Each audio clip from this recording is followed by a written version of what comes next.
Hello students, आज के video में हम चैप्टर 5 के दूसरे टॉपिक्स के बारे में स्टडी करेंगे।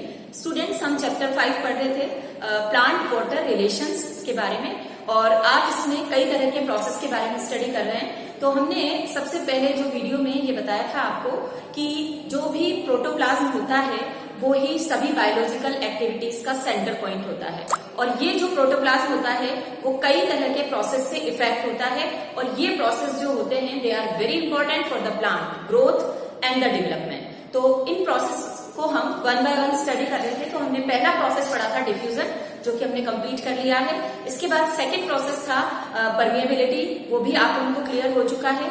Now we will discuss the third process which is known as osmosis, जिसे हम परासरण भी कहते हैं। ऑस्मोसिस कौन सा प्रोसेस होता है? ऑस्मोसिस भी एक ही तरह का जो हमने पढ़ा था पहले डिफ्यूजन प्रोसेस ही होता है, बट यहाँ पर आपको ध्यान रखना है कि ये जो डिफ्यूजन प्रोसेस है वो किसके थ्रू होगा? सेमी परमिएबल मेम्ब्रेन के थ्रू।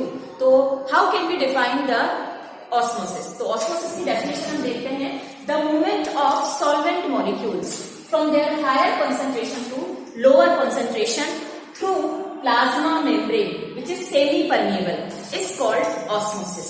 परासरण जिसे हम कहते हैं एक ऐसी अभिक्रिया होती है जिसमें जो विलायक के अणु होते हैं वो अपनी अधिक सांद्रता से कम सांद्रता की तरफ गति करते हैं। किसके थ्रू करते हैं? अर्ध पारगम्य झिल्ली के थ्रू।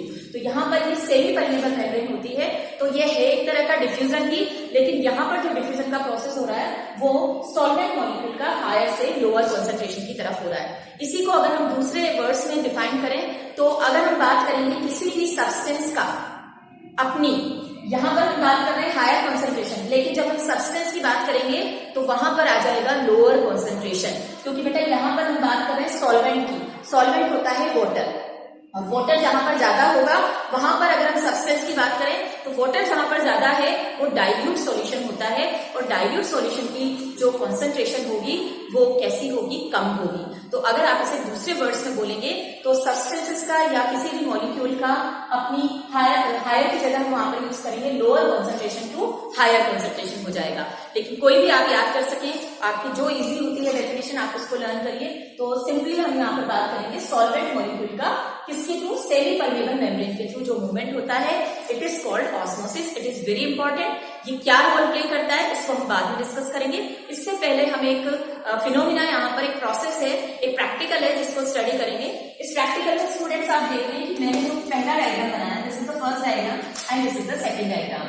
फर्स्ट डायग्राम के अंदर हमने स्टेंट के ऊपर एक थिसल फनल जो है, ये स्ट्रक्चर आप भी देख रहे हैं, दैट इज थिसल फनल। इस थिसल फनल को स्टेंट पर लगाया है, और थिसल फनल को हमने कहाँ रखा है? एक बीकर के अंदर। This is the beaker, and इस बीकर के अंदर हमने वाटर को फिल किया है, और थिसल फनल के अंदर जो हमने सॉल्यूशन यहाँ तक फिल किया है ये सॉल्यूशन शुगर का सॉल्यूशन है, दैट इज कॉन्सेंट्रेट सॉल्यूशन। और वाटर आप जानते हैं कि ये डाइल्यूट है, तो यहाँ पर हमने कॉन्सेंट्रेट शुगर सॉल्यूशन को फिल किया है और स्टेंट पर इसको लगा दिया है। अब यहाँ पर एक चीज और आपको क्लियर होनी चाहिए कि जो थिसल फनल है इसकी यहाँ पर आप देख रहे हैं, this is the parchment paper. यहाँ पर हमने क्या लगाया है? एक पर्चमेंट पेपर लगाया है जो जस्ट सेमी परमेबल मेम्ब्रेन की तरह बिहेव करेगा। हम इसकी जगह एक की जो मेम्ब्रेन होती है प्लाज्मा मेम्ब्रेन, उसको भी लगा सकते हैं। आप एक लीजिए, उससे कॉन्सेंट्रेट्स हाइड्रोक्लोरिक एसिड के अंदर डाल दीजिए, 4-5 घंटे के बाद कैल्शियम कार्बोनेट जो है उसका वो रिमूव हो जाएगा और आपको उसकी मेम्ब्रेन वहां से मिल जाएगी। उस मेम्ब्रेन को भी आप यहाँ पर लगा सकते हैं। तो यहाँ पर हमने जो लगाया है वो पर्चमेंट पेपर है जो कि बिहेव करेगा किसकी तरह? सेमी परमेबल मेम्ब्रेन की तरह। तो अब आप देख रहे हैं कि ये शुगर सॉल्यूशन का जो लेवल है वो यहाँ पर देख रहे हैं। सेकेंड डायग्राम जो है वो आफ्टर 4 और 5 आवर्स की बात का है। जब आप 4 से 5 घंटे के बाद देख रहे हैं तो आप देख रहे हैं यहाँ पर जो लेवल है इस लेवल से राइज हो चुका है, ये लेवल राइज हो चुका है। ये कैसे राइज हुआ? इस प्रोसेस को हम ऑस्मोसिस से ही समझेंगे। ऑस्मोसिस में मैंने आपको बताया था बेटा, जो सॉल्वेंट मॉलिक्यूल होते हैं वो हायर से कहाँ जाते हैं? अपनी लोअर कॉन्सेंट्रेशन की तरफ। तो आप यहाँ पर देख रहे हैं कि ये वाटर है, वाटर यहाँ पे सॉल्वेंट का काम कर रहा है, इसकी कॉन्सेंट्रेशन यहाँ पर क्या है? हायर। और अंदर आप देख रहे हैं शुगर सॉल्यूशन है, और जो शुगर सॉल्यूशन होता है ये हाईली कॉन्सेंट्रेटेड सॉल्यूशन होता है। तो जो वाटर के मॉलिक्यूल हैं वो हायर से कहाँ जाएंगे? लोअर की तरफ। और जैसे ही वो थिसल फनल में एंटर करने लगेंगे तो आप देखेंगे यहाँ पर जो वाटर का लेवल है वो राइज हो जाएगा। तो that process through that is it is the osmosis process. ये ऑस्मोसिस है जो हमने यहाँ पर इसे शो किया। लेकिन अब आगे आप पढ़ेंगे कि ऑस्मोसिस के भी बेटा 2 टाइप्स होते हैं। ऑस्मोसिस को हमने 2 टाइप में डिवाइड कर रखा है। First is exosmosis and second is endosmosis.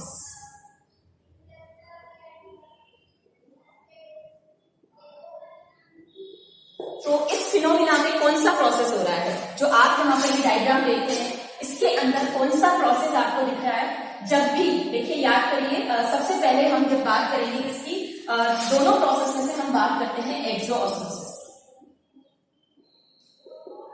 एक्सोऑस्मोसिस जो प्रोसेस होता है उसके अंदर क्या होता है, जब भी हम किसी भी सेल को एक हाइपोटोनिक सॉल्यूशन के अंदर रखते हैं। तो हाइपोटोनिक सॉल्यूशन क्या होते हैं, तो पहले हमें ये समझना ज्यादा जरूरी है, तब जाके हमारा एक्सोऑस्मोसिस और एंडोऑस्मोसिस का प्रोसेस क्लियर हो जाएगा।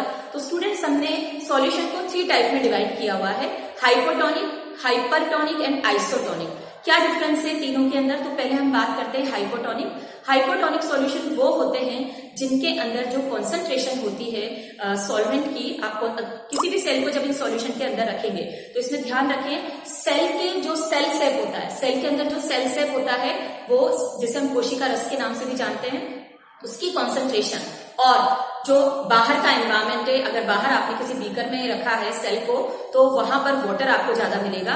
तो जब अंदर वाले सेल सेप की कॉन्सेंट्रेशन बाहर वाले मीडियम से कम होती है, कॉन्सेंट्रेशन कैसी होती है, अगर उसकी कम होगी और बाहर वाले की ज्यादा होगी, बाहर अगर आपने सॉल्वेंट रखा है और सॉल्वेंट की कॉन्सेंट्रेशन बाहर ज्यादा है और अंदर आपको वो कम मिलेगी, तो आप जानते हैं कि ये प्रोसेस ऑस्मोसिस ही है। तो वाटर के मॉलिक्यूल क्या होंगे, वो बाहर से अंदर की तरफ जाएंगे। इसको अगर हम डायग्रामेटिकली शो करें तो this is the hypotonic solution. ये हाइपोटोनिक सॉल्यूशन है और इसके अंदर हमने एक सेल को रखा है। मान लीजिए हमने इसमें किशमिश को डाला हुआ है। आप देखेंगे आफ्टर 4 और 5 आवर्स के बाद में ये किशमिश जो है वो फ्लफी हो जाएगी, स्वेल हो जाएगी। क्यों हो जाएगी? क्योंकि वाटर के मॉलिक्यूल इनसाइड इसकी सेल के अंदर चले गए हैं। तो हाइपोटोनिक सॉल्यूशन वो होते हैं जिनकी कॉन्सेंट्रेशन सेल के सेल सेट की कॉन्सेंट्रेशन से क्या होती है, कम होती है। यानी ये वाला जो आप देख रहे हैं सॉल्यूशन, ये कैसा होता है, यहां से वाटर के मॉलिक्यूल कहाँ जाएंगे, अंदर की तरफ। तो ये प्रोसेस जो होता है इट इज कॉल्ड एंडोऑस्मोसिस। इसे हम एंडोऑस्मोसिस के नाम से जानते हैं, क्योंकि एंडो का मतलब होता है इनसाइड, अंदर की तरफ। तो वाटर के मॉलिक्यूल कहाँ जा रहे हैं, सेल के अंदर जा रहे हैं। तो इस तरह का प्रोसेस हमारा क्या होगा, एक्सोऑस्मोसिस। और ये जो प्रोसेस होता है ये कौन से सॉल्यूशन में होगा, हाइपोटोनिक सॉल्यूशन। हाइपोटोनिक सॉल्यूशन क्या होते हैं, हाइपोटोनिक सॉल्यूशन वो सॉल्यूशन होते हैं जिसमें कॉन्सेंट्रेशन जो होती है, सेल की कॉन्सेंट्रेशन ज्यादा होगी और उसके बाहर के एनवायरमेंट की जो भी सॉल्यूशन जिसमें आप इसे रखेंगे उसकी कॉन्सेंट्रेशन कम होगी। तो आप जानते हैं वाटर की कॉन्सेंट्रेशन ज्यादा होने के कारण वो अंदर की तरफ जाएगा and that process is known as endosmosis. अब हम बात करेंगे एक्सोऑस्मोसिस की। एक्सोऑस्मोसिस सेम ऐसा ही प्रोसेस, लेकिन जस्ट अपोजिट आप इसको ध्यान रखेंगे। इसके अंदर जब हम सेल को रखते हैं कहां पर, हाइपरटोनिक सॉल्यूशन के अंदर। हाइपरटोनिक सॉल्यूशन, ये हाइपरटोनिक सॉल्यूशन है, ये कैसे बनाया हमने, हम यहाँ पर अगर डाल देते हैं सॉल्ट या शुगर, सॉल्ट या शुगर डालने पर इस सॉल्यूशन की कॉन्सेंट्रेशन क्या हो जाएगी, ज्यादा हो जाएगी। किसके कंपैरिजन में, सेल के कंपैरिजन में। तो आप जानते हैं यहाँ पर कॉन्सेंट्रेशन ज्यादा है और सेल की कॉन्सेंट्रेशन इसके मुकाबले कम है ना। तो जो भी वाटर है अंदर का, वाटर की परसेंटेज अंदर ज्यादा है क्योंकि बाहर के सॉल्यूशन को आपने क्या कर दिया, हाइपरटोनिक बना दिया है। उसमें सॉल्ट आप डालते गए या शुगर आप डालते गए तो बाहर का जो सॉल्यूशन है वो कैसा होता जा रहा है, कॉन्सेंट्रेशन उसमें बढ़ती चली जा रही है। और आप जानते हैं वाटर मॉलिक्यूल अपनी हायर से लोअर की तरफ मूव करेंगे, तो जो सेल सेट है उसमें वाटर ज्यादा है, तो वाटर हमेशा क्या होगा, अंदर से कहा जाएगा, बाहर की तरफ। ठीक है, ये सेल से वाटर कहाँ चला जाएगा, बाहर की तरफ। और इस तरह का जो प्रोसेस होता है इट इज कॉल्ड एक्सोऑस्मोसिस, क्योंकि इसमें वाटर कहाँ जा रहा है, सेल से बाहर की तरफ। और ऐसा क्यों हुआ, क्योंकि आपने इसे सेल को कहाँ रखा है, एक हाइपरटोनिक सॉल्यूशन के अंदर रखा है। तो इस केस के अंदर जो सेल है वो श्रिंक हो जाएगी। पहले वाले केस के अंदर जो सेल है वो कैसी हो गई थी, स्वेल हो गई थी। यहाँ पर बेटा एक चीज और याद रखें, बायो में हम स्वेल की जब बात कर रहे हैं तो स्वेल का मतलब क्या होता है, फूल जाती है ये सेल, इसे हम टर्जिट बोलते हैं। This is called turgid. ऐसी सेल जो कि वाटर को एब्जॉर्ब करके स्वेल हो गई है, फूल गई है, उसे हम टर्जिड बोलेंगे। एंड यहाँ पर सेल आप देख रहे हैं क्या हो गई है, श्रिंक हो गई है। तो श्रिंक के लिए हम यहाँ पर यूज करेंगे फ्लैसिड। इस तरह की सेल जो होती है इसे फ्लैसिड बोलते हैं, क्योंकि इसमें से जितना भी वाटर था वो बाहर की तरफ सॉल्यूशन में चला गया है। तो ये हमने 2 टाइप के ऑस्मोसिस के प्रोसेस पढ़े। अब इसमें मैंने आपको सॉल्यूशन 2 तो बता दिया है, एक तो हाइपोटोनिक और एक हाइपरटोनिक। दोनों का डिफरेंस आपको क्लियर हो गया है। हाइपोटोनिक सॉल्यूशन की जो कॉन्सेंट्रेशन होती है वो कम होती है सेल के कंपेरिजन में, और हाइपरटोनिक सॉल्यूशन की कॉन्सेंट्रेशन सेल के कंपेरिजन में ज्यादा होती है। इसलिए यहाँ पर एक्सो और एंडो प्रोसेस होंगे, यानी एक्सो ऑस्मोसिस और एंडो ऑस्मोसिस होगा। तीसरा सॉल्यूशन जो होता है जिसको हमने यहाँ पे यूज नहीं किया है, that is called isotonic solution. Isotonic solution वो होते हैं जिनमें सेल के अंदर की जो कॉन्सेंट्रेशन है और सेल के बाहर की जो कॉन्सेंट्रेशन है सॉल्यूशन की वो सेम होती है, न तो वाटर अंदर जाएगा न वो बाहर आएगा। तो यहाँ पर क्योंकि दोनों की कॉन्सेंट्रेशन सेम है तो no movement of molecules, water molecules का कोई मूवमेंट नहीं होगा। इस तरह के सॉल्यूशन जो होते हैं वो आइसोटोनिक सॉल्यूशन के नाम से जाने जाते हैं। तो यहाँ पर हमने ऑस्मोसिस की 2 टाइप्स पढ़ी, एक्सोऑस्मोसिस और एंडोऑस्मोसिस। दोनों आपको क्लियर है। अब ऑस्मोसिस का प्रोसेस जो हमें समझ में आ गया है कि जिसमें क्या होता है, सेल टर्जिड भी हो जाती है, सेल श्रिंक भी हो जाती है, और इसमें वाटर के मॉलिक्यूल मूवमेंट करते हैं। तो ये प्लांट्स में हम इसको क्यों पढ़ रहे हैं, what is the importance of osmosis. तो फर्स्ट हम ध्यान रखेंगे रूट से जो वाटर का एब्जॉर्प्शन होता है, वो एब्जॉर्प्शन जो होता है वो किसके थ्रू होता है, ऑस्मोसिस के थ्रू ही होता है। हम रूट में वाटर डालते हैं, पेड़ में हम पानी डालते हैं, तो वहां वाटर की मॉलिक्यूल्स जो हैं उनकी कॉन्सेंट्रेशन ज्यादा होती है, तो वो ज्यादा से कहां जाते हैं, कम की तरफ। तो रूट के जो हेयर्स होते हैं वो क्या करते हैं, रूट हेयर्स वो वाटर को एब्जॉर्ब कर लेते हैं और सभी पार्ट्स में भेजते हैं। सेकेंड, अगर हम बात याद रखें इसकी ऑस्मोसिस प्रोसेस है, it is very important because it transport water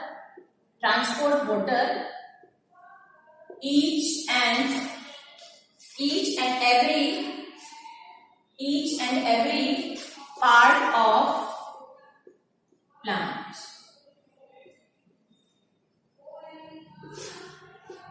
It is also related to growth of young cells. जो भी यंग सेल्स होती हैं उनकी ग्रोथ को भी ये इनहेंस करता है, उनकी ग्रोथ भी इससे बढ़ती है। फोर्थ है, ये सेल को टर्जिड स्टेज में रखता है ना। It remain the cell